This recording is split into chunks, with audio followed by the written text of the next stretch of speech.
single day. Amanda will buy things left and right. And a couple of these things were coming in every single day. Sometimes I would get 4 or 5 of them. And I'm like, I never open it up. I never knew. I knew it was clothes or something. And then I would see her wear all these leggings, donut leggings, cupcake leggings, all these crazy patterns. I was like, please don't tell me we're going out with you wearing cupcakes on. So, then one day she tells me, listen, I think it'll be a good idea after 7 months of being a customer. I think it'll be a good idea if we get into this business. I can make good money. And I really didn't know anything about it at all. Like, I honestly did not know anything other than just leggings. I didn't know about tops, skirts, none of that. And I kind of wanted to support her. Financially, we've always been pretty good. A little bit about her. She works for the city. She's a director and runs a senior center, social services, transportation. So she loves her job. I did accounting for the city of Miami Beach. So we both have pretty good jobs. And then she said, this will be just a little extra income that we can put aside to basically pay for a wedding. I said, okay, that's fine. I didn't know how much I was going to have to do. She says, you have the finance experience. Just kind of help me out a little bit with like spreadsheets. And I said, okay, that's fine. So all of a sudden she calls me one day and tells me, babe, don't freak out, but there's going to be like 7 or 8 boxes outside the house, which was her onboarding package basically. And I get to the front door and I'm trying not to freak out because I'm like, oh crap. So basically I just put them in. I'm like, okay. The next few days she was hanging the stuff up, preparing everything. And then I think about a week or 2 later, she had her first in-home. And I told her, okay, I'll help you out as much as I can. So I helped her out a little bit, very, very minor. And her launch date was July 9th is when she did her first in-home, her first sale or anything, July 9th. July 15th, I got laid off from the city. So I said, having my resume and everything, I've never gone without a job for more than 2 weeks. So I said, we kind of, started putting a bet together. I was like, how long do you think before I get a job? She's like, maybe a week and a half, 2 weeks. I said, I think maybe 3 weeks. So I had a bunch of interviews. Things were going pretty good, but I wasn't getting offered the amount that I wanted to get paid. So I told her, you know what? In the meantime, I'm just going to go ahead and push these leggings as much as I can. So I saw her doing a live video, and I said, I can do this. So I went on, and I said one night, I bet you I can probably sell more than you. And I think I did. I sold like 8 more pieces than her, and it was at the beginning. So in the afternoon, I would go on Periscope, which I don't even do Periscope anymore. But I would go into Periscope and do sales in the afternoon because I was like, if she comes home and sees that I sold, 5, 6, 7 pieces, whatever, it's something. And so I was doing this every day. And sometimes I'd go on for 2 hours and not sell one thing. And then sometimes I'd go on for 2 hours and sell 20 pieces. So my why was just basically at the beginning to get her to stop buying all this stuff at retail. And I figured maybe she'll buy it at wholesale. And whatever money she makes will kind of, compensate. So it'll be kind of like getting free clothing. I didn't think there was going to be as successful as it was. So I can say that the first month was pretty good for us. It wasn't too bad. I think we made about $8,000 or so. And it was just, her friends and family, and that's it. And then when we decided to basically open up our group to everyone out there, and Carrie helped us out, then all of a sudden our sales went up a lot higher. I think last month we sold a little over $20,000. So that's when it made sense. Like for her right now, it doesn't make sense to leave her job because she has a 13-year pension in there with early retirement and everything. For me, I was laid off. So if I stay home and between what I do here at home, which is basically packaging, shipping, training all the girls that are underneath us, doing all my sales, doing the photos and everything, I'm bringing in more money than if I were to go get a full-time job. So, and I mean, my salary was pretty good. I was making close to $30 an hour. So it's nowhere close to what I can bring in doing with the LuLaRoe. Also, So I saw a a bigger picture. I was like, you know what, this actually makes sense. Before I started even building my team, I had, I think, two girls underneath us, and I was like, okay, we just started. I don't know why you want to be underneath us, but that's fine with me. And but I started trying to help them out, and I started, doing my homework and everything, um, and basically started training them as much as possible. I answer questions to them 24/7, and then my why changed. My why was now from not only being uh, just trying to get Amanda to stop buying the stuff, but it changed to, having a successful business. And then from there, it moved on to, try to help others and having them be as successful as us as well.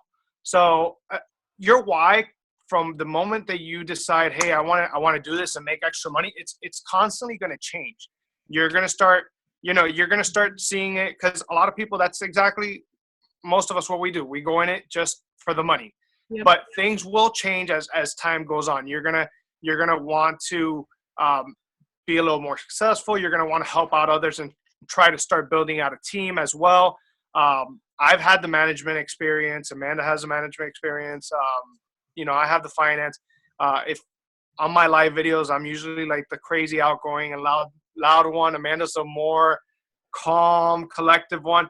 So we have a good balance between us. So since then, we've built out a pretty good, strong team, and that's where we decided that the route that we wanted to do was just to help out others. And the more successful that they are, the more successful that we are at the same time. So we bless others with having that opportunity to not have to deal with having to put up with their boss on a day-to-day basis, and basically spend more family time. Because that's one thing, like we don't have kids at the moment, but that's something that we try to focus on, and we tell everybody, don't let this just be your job 24/7. Dedicate some time to family time. Just set yourself with time. Say, for us, like we do Tuesdays is date night. Weekends, we go out and we do our thing on the weekends. But you always want to set yourself up with family time, because honestly, it's not it's like LuLaRoe. It's not something that you're going to say, okay, I'm going to make $20,000 just by sitting down and doing a couple live sales. It doesn't happen. You get what you put into it. So, I mean, we work hard to get to where we're at, but you also don't want to take out of family time and let that get in the way as well. So that is my why. Very, very awesome. Michael and Amanda are rock stars. They have been from the beginning, and I'm extremely proud of them and all that they are doing with LuLaRoe. So, thank you. Yes, Kim, what are your thoughts? Great stories from both of you, well, all three of you, for that matter. I did not know what LuLaRoe was until just a few months ago. I have a couple friends who, now that I know what it is, they've been part of the LuLaRoe fad for quite some time, but I had no idea what it was. So when I finally, because I don't even remember how it even started, but I had found a print that I really liked, but it wasn't in the right size. So then I reached out to the friend that I know is all into LuLaRoe, and so she added me to all sorts of different groups, hoping to find the one print. And she taught me that it was a unicorn thing, and so so I was like, oh, okay. So as I've been learning about it, I started to go, oh, well, okay, well, that's cute. Maybe I'll order that. And that's cute. And my husband did the same thing. What are these bags? Why are they in the mailbox? And as I'm a sign language interpreter for the deaf, and as our wardrobe goes, it is bland upon bland, black on black, black on tan, navy blue, contrast colors to your skin tone, no reds, so we don't have any print. And so my closet looks like a witch. It's really no color associated except for my pajamas has color, and my socks. That's the only way I can express my individuality. So when I started to kind of look, my first purchase was just a black skirt because I'm like, all right, let's try the skirt thing. And it's just black, no color, just black. And then I'm like, all right, well, that's cute. So let me buy something with color, and then something with a pattern, and then something with and that's kind of what started my journey with it. Now, watching all of the different pop-ups and the online video feeds of people opening up their boxes and going, if you want this, it's number 42. If you want this, it's number. So for me as an artistic person, that struck my interest. And I'm like, I think having the ability to showcase an article of clothing in an artistic way, whether it's on a hanger, on a mannequin, with a backdrop, with a sign, for me, that is very much into my attention to detail brain and the artistic side of what I do for a living. So that's kind of how I approached it with him. And I was like, so there's this clothing line and there's, and so I kind of was like, I really am interested in the artistic part. I want to just I just want to show it. I want to show it to everybody. I just want to here, look at this picture and it's great. And I just want to do it to everybody. And he's more of the one is like, let's think this through. Let's talk finances. Let's figure it. I'm like, no, you don't understand. Let's go right into it. And he's like, hold up a little. So it's me trying to sell it to this guy as something of interest. And so one of how I was able to sell it to him was the why, the ability to try to be, we don't, thank goodness, but we've been married for 5 years and we've had a rough 5 years financially. Even before that, he lost his job during the recession. He was on unemployment. I mean, it was awful. I was working as much as I could. We could barely, it would paycheck to paycheck. We ended up having to file bankruptcy because we could not come out of the hole we were in.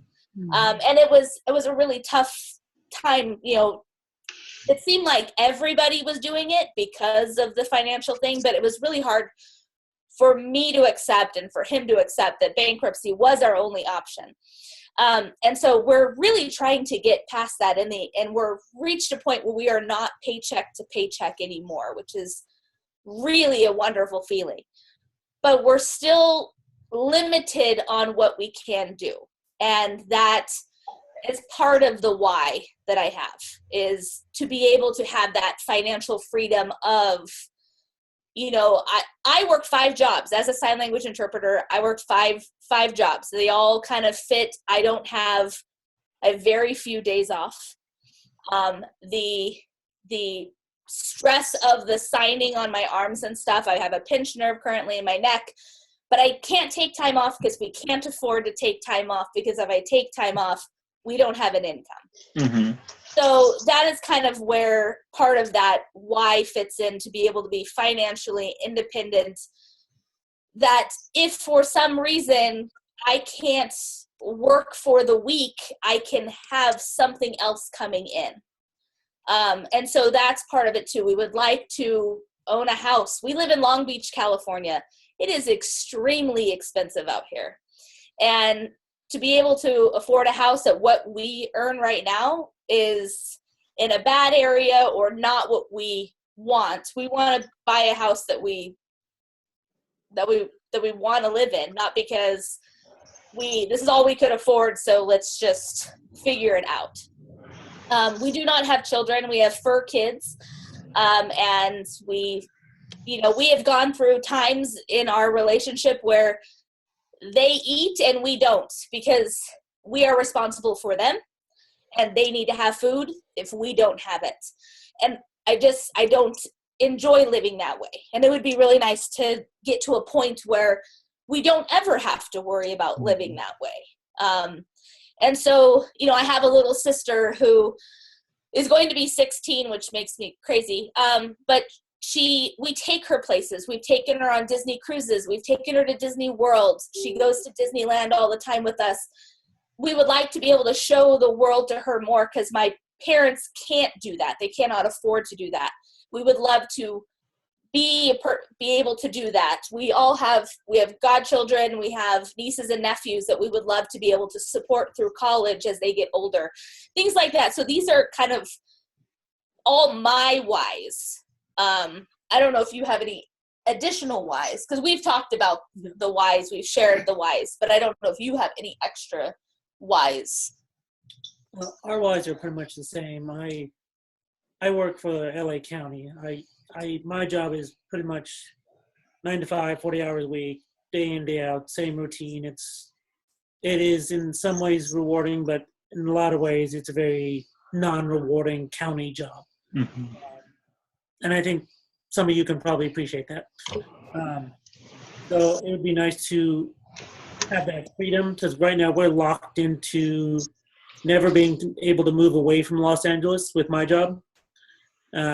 If we were to have that financial stability, that we would have the ability to move where we would like and not have to live in a specific area, which would be a nice freedom. That would be one additional why I'll throw in. Besides being able to take care of our family and ourselves and have that ability.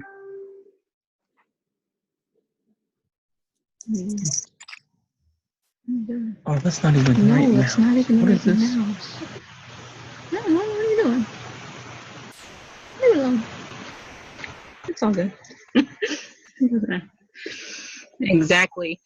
And that's really great, Kim, in that you've really dug deep into that, and Michael, that you've dug deep into that, because when you find that, you'll notice how your business will really, really grow. And Michael and Amanda are seeing that, and you'll see that, Kim, if you stay anchored to those purposes and you let everybody know why you are doing it, then those people will naturally be attracted to you, and they'll want to buy from you. They'll want to hear more of your story.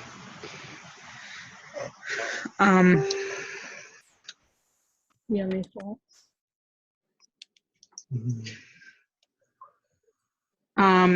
Cassie is here, but she's just hidden down there because her boyfriend is sleeping. It just told me that this meeting is going to end in 10 minutes because I need to pay for the software. I guess I'll be paying for the software. It's pretty neat. Kim, do you have any questions? I can't think of any at the moment. Do you have? No, this has all been newer to me than it is Kim, but not by much. So I'm still kind of learning and being exposed to it. And so one of my questions would be, what is a good way to gain a good understanding of everything LuLaRoe? A good understanding of everything LuLaRoe. Pretty much, if you are in the groups and you're reading what others are posting, and then what do you think? A good way to really understand. Like, what are we talking about? Like a good way to really understand all things LuLaRoe. Well, they're always changing. They have a lot of training calls on Tuesday. I'd highly recommend. And Mondays for the cubies. When you get those, to attend those. On Mondays, there's one. Is it Mondays? Mm-hmm. For the cubies. Are you attending those right now? No, they don't. Where they can be saved. They don't fit within our. Yeah, I don't know if they have them recorded that we can listen to them at a later time. Michael, do you have any idea if those QB calls are recorded? The QB calls are at 1 p.m. on Mondays. I don't know if they're recorded. I can definitely find out, because I know a few of our QBs are always on those calls. So I can find out. I mean, another way is just I would suggest, going on those groups that you're on, that you're added to, and just looking at everything that they post there.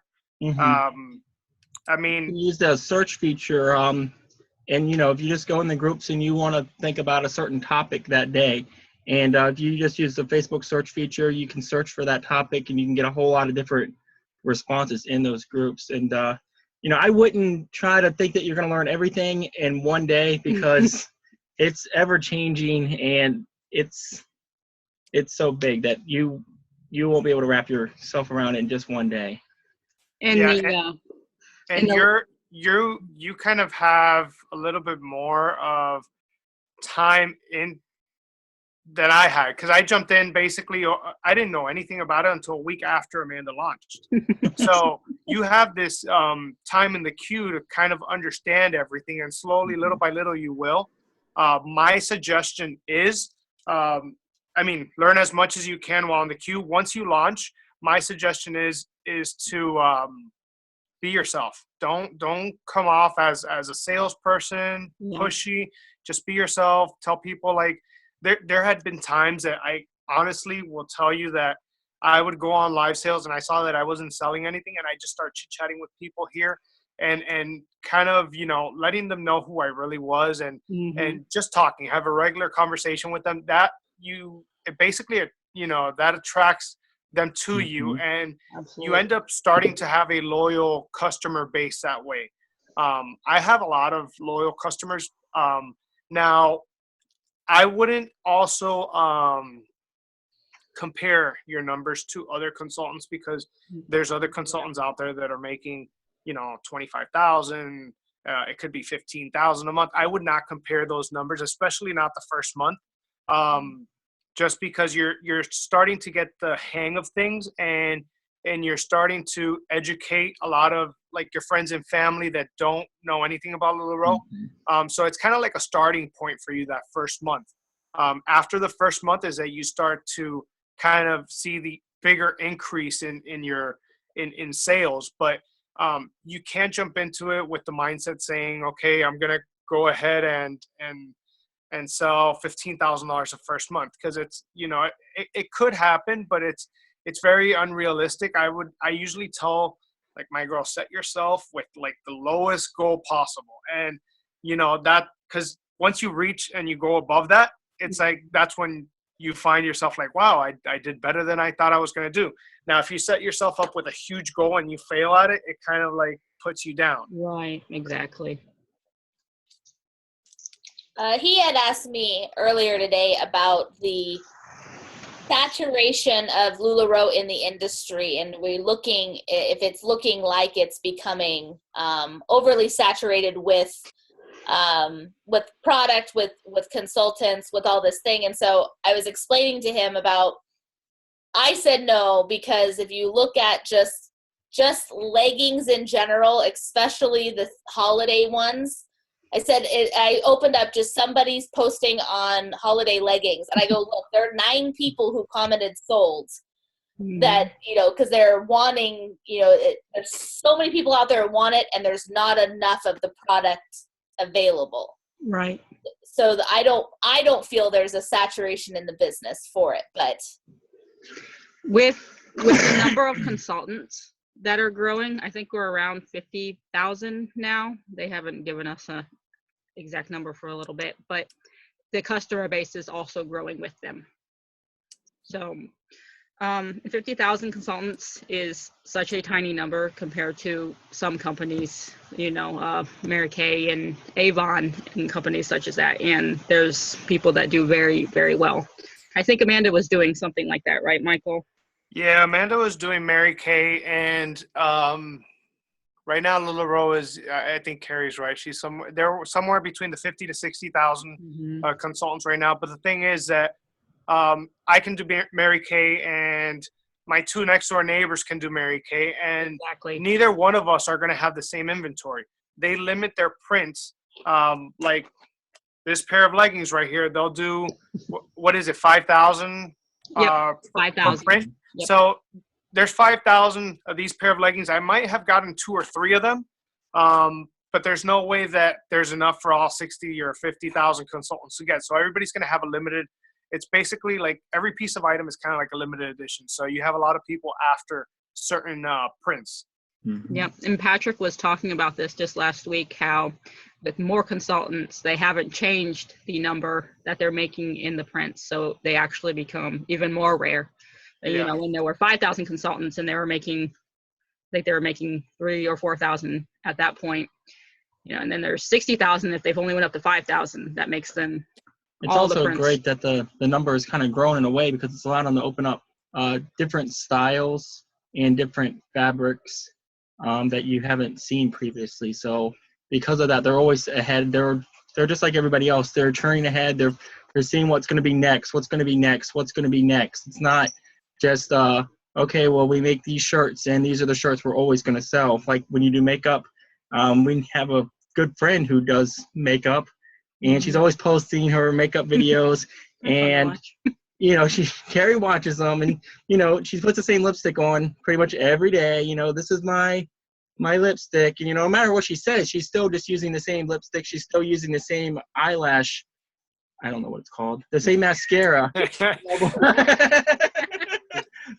But you know, that's not the same with LuLaRoe because you know you've got the you know the ones where they were poly or cotton, and then now we're starting to get these woven ones, these jacquard ones, the Irmas. I mean, there's legging soft ones. There's ones now that have the top and the bottom are different colors or even a print on the bottom.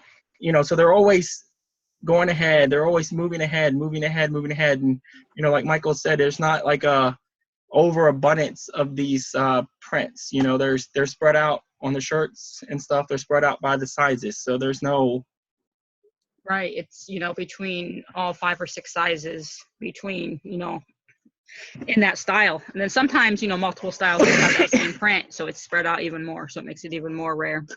Yeah, and they're constantly looking to open up more styles. Like, I know the Mimi was the last one, but what was the one before that? I think it was the Carly, and the Carly was a huge hit. So Yeah, they're Carly. constantly, they're constantly bringing out styles, which you know, it's not just leggings. You know, I think that's probably the first thing. The first thing people think about when you say LuLaRoe, like, oh, leggings. You know, so. But I didn't hear what John said. I said the black leggings are the gateway drug.